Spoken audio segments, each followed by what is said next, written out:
बाजरीच्या पिठामध्ये दही मिक्स करून तर पहा. थंडीमध्ये आठवड्यातनं 3 ते 4 वेळा करावी नक्कीच ही रेसिपी.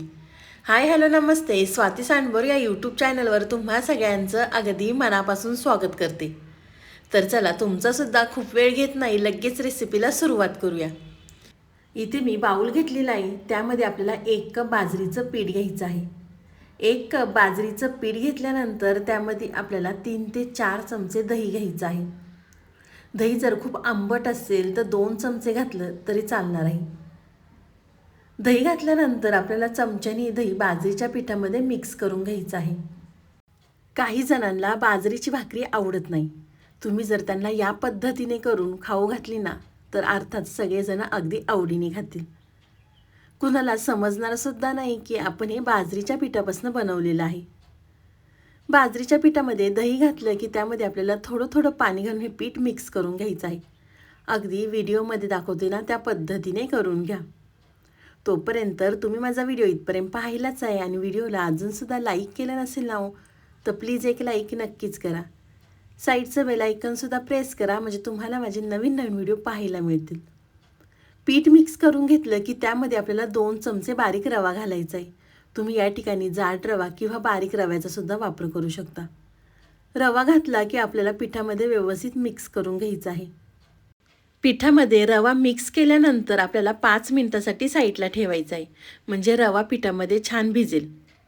तर तुम्ही या ठिकाणी पाहू शकता 5 मिनिटं झाल्यानंतर रवा छान पिठामध्ये भिजलेला आहे. परत एकदा मी इथे रवा मिक्स करून घेते.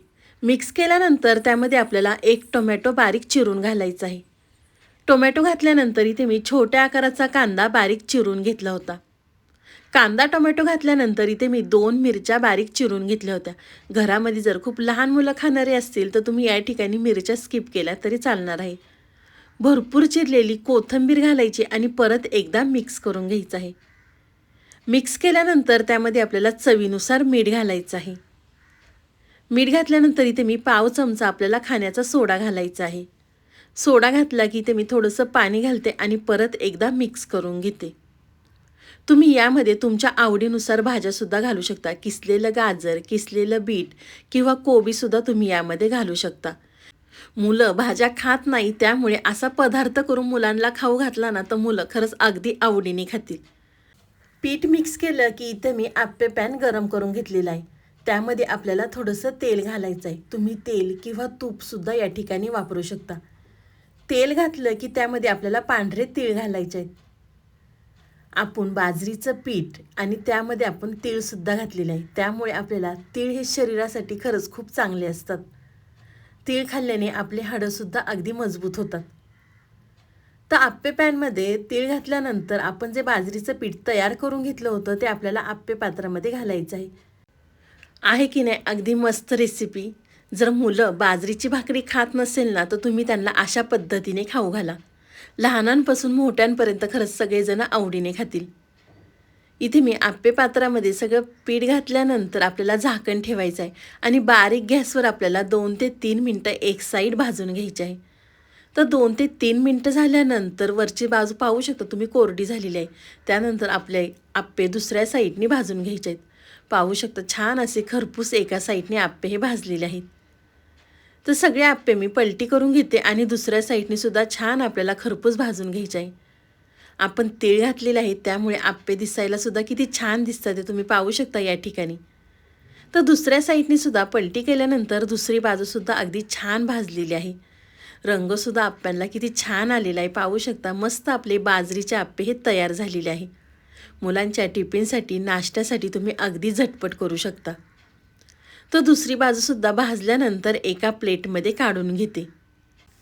यामध्ये आपण रव्याचा वापर केलेला आहे ना, त्यामुळे आप्पे अगदी खुसखुशीत तयार होतात. तर सगळे आप्पे एका प्लेटमध्ये काढल्यानंतर अशाच पद्धतीने ते मी दुसरेसुद्धा आप्पे करून घेते.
या ठिकाणी पाहू शकता, इथे मी सगळे आप्पे करून घेतलेले आहेत.